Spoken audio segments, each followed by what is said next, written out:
गाईस, आज आमचा कोल्हापूरमध्ये दुसरा दिवस होता. तर आम्ही अशा ठिकाणी आलो आहे की ते तुम्हाला बघून खूप छान वाटेल.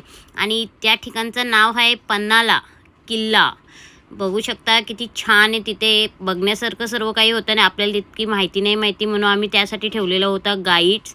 तो तुम्हाला तितकी सर्व माहिती सांगेल. बघू शकता तुम्ही. 60 वर्ष करत असताना या पन्हाळा किल्ल्याचं पहिलं नाव पन्हाळ आले. आले म्हणजे घर, पन्हाळ म्हणजे नाग. किल्ल्यावरची वस्ती होती ती नाग लोकांची. याच्यानंतर किल्ला 1489-15 शतकामध्ये विजापूरचा आदिलशहा यांच्या ताब्यात गड किल्ला होता. त्यांनी डेव्हलपिंग केलं. आपल्या पत्नीचं नाव दिलं शहाजी दुर्ग. आणि शिवाजी राजांनी यांच्याकडून गड किल्ला जिंकून घेतलेला आहे. अफजल खानाच्या वधानंतर 18 दिवसांनी 28 नोव्हेंबर 1659 त्यावेळी सिद्धी जवळ सिद्धी मसूद आणि अफजल खानाचा मुलगा फाजल खान या ठिकाणी संपूर्ण किल्ल्याला 40,000 सैनिकांचा वेढा दिला होता.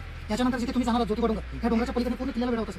ते त्यांचं 3 मैलाचं अंतर होतं. कारण त्यांनी हातावर टाकलेली मापल. कारण आता जर हिशोबाने बघितलं तर इथून ते 12 किलोमीटर अंतर पूर्ण पन्हाळा किल्ल्याला वेढा होता. त्यावेळी शिवाजी राजांनी आपलं नाव दिले पन्हाळगड म्हणून. आज पन्हाळा किल्ला या नावाने ओळखा. याचं नाव 3 दरवाजे, 3 वेगवेगळे दरवाजे. आपल्या घरातील दरवाजाला डिझेल असते यांची पट्टी. पूर्वीच्या लाकडी दरवाजाला एक्स्ट्रा लाकूड सोडायचं. त्याला मराठी कुसव म्हणतो. पण त्या दगडी डिझाईन होती. ते लाकडी फळीचा दरवाजा होता. पण संपूर्ण घराचं बांधकाम सोनाली गोलमध्ये आणि या एका दरवाजाचं बांधकाम सिसामध्ये. समोर 2 दरवाजे पाडले आणि 6 पाण्यास वेळा लावा आणि याचं जॉईंट पूर्णपणे सिसामध्ये. हे बघा.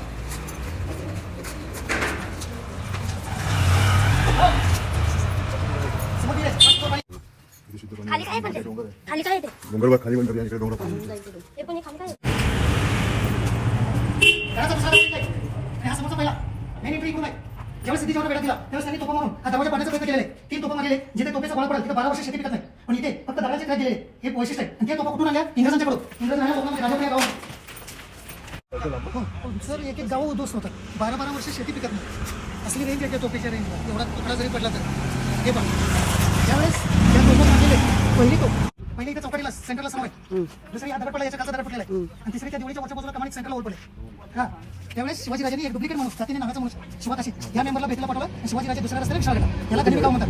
हा पन्हाळगडावरून विशाळ गेला. नाही वेगळा गेला. एक पन्हाळ किल्ल्यावरून विशाळ गेला. मसाई देवीचं पठार या नावाने ओळखतात. 40 मालाचं एक पठार असे 7 पठार आहे. याचा पलीकडे विशाळ 55 किलोमीटर अंतरावर राजे हे पठार पार करून विशाळ काय दिले पालखी होतो. त्यावेळेस पाठीमागून लागलेलं होतं. त्यावेळेस आपण एक पठार खाली उतरतो तेव्हा ते असतात आणि आपण खाली उतरतो त्यावेळेस ते परत वरती. आणि ह्या पठारी वर खाली करतात त्याच्यातून त्यांना पाठला करता आला नाही. हे 7 पठार आहेत. मसाई देवीच्या नावाने ओळखलं जातं. पूर्ण प्लेन आहे पण एकही एवढं झाड नाही तिथं. आता हे पहा आता आपण 3 दरवाजे पाहून आलो. इथे हा राऊंड सर्विस गुरुज आहे. या बुजापासून या बुजापर्यंत चालतं. पूर्वीच्या लोकांचा 10 पावलाचं अंतर आहे. त्या पद्धतीने पाहिजे 1.25 फूट ते 1.5 फुटाच्या इथून एक मजला दिसतो. जवळ गेल्यानंतर 3 मजली इमारत आहे.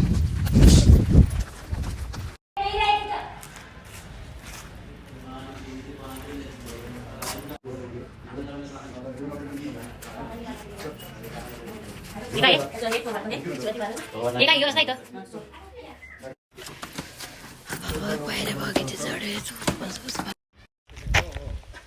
450 एकर परिसर आहे वरचा टेबल किल्ल्याचा.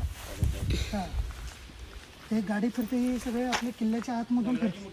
सध्याची इमारत पाहता ही धान्याची कोठार आहे. 3 गोडाऊन आहे. ते पहिलं गोडाऊन भातासाठी, 2 नंबरचं गोडाऊन आहे त्याच्यामध्ये वरीचा तांदूळ आणि 3 नंबरचं आहे त्याच्यामध्ये नाचणी ज्याच्यापासून भाकरी बनवली जायची. हे 3 प्रकारचं धान्य 3 गोडाऊनमध्ये 25,000 खंडी. एक खंडी म्हणजे 20 कोटी. 5 लाख कोटी धान्य इथे साठवलेलं होतं. म्हणून शिवाजी राजे 350 मावळ्यांसोबत या गडावरती फक्त 6 महिने राहिले.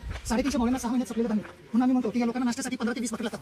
पण ज्या राजाभुजांनी ही गोडाऊन बांधली पूर्ण बांधून झाली की पूर्ण पडत होतं. 3 ते 4 वेळा झालं. त्यावेळेस त्यांनी विचार केला की काही ना काहीतरी बळी दिलं पाहिजे. कुठल्याही हिची जिवंत समाधी समोर. आणि इथून ती म्हण आहे कहा राजा भोज कहा गंगोत्री. राजा भोज 35 वर्ष झाली कारण तिच्यामुळे ही 3 गोडाऊन उभी राहिलेली. ऑलरेडी तिचा आणि तिच्या बाळाचा असं दोघांचं बलिदान होतं. ती दगडाची छोटी मूर्ती दिसते. त्यांची पाठी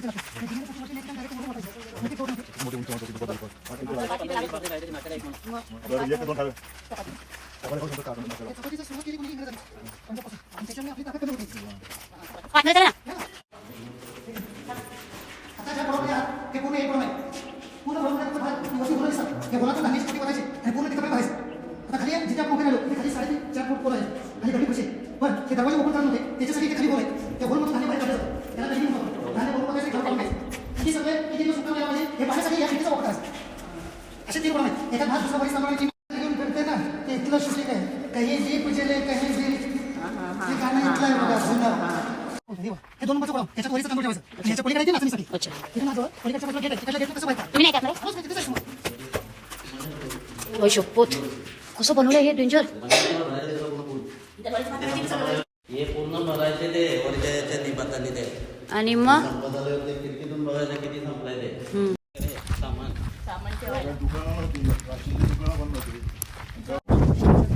हा कोणता गोडाऊन? नाचणीचं आहे. अच्छा ज्याची भाकरी बनवली जायची पाहिजे. अच्छा हे काय करतो कोण्या वाव किती भारी वाटतं सीन.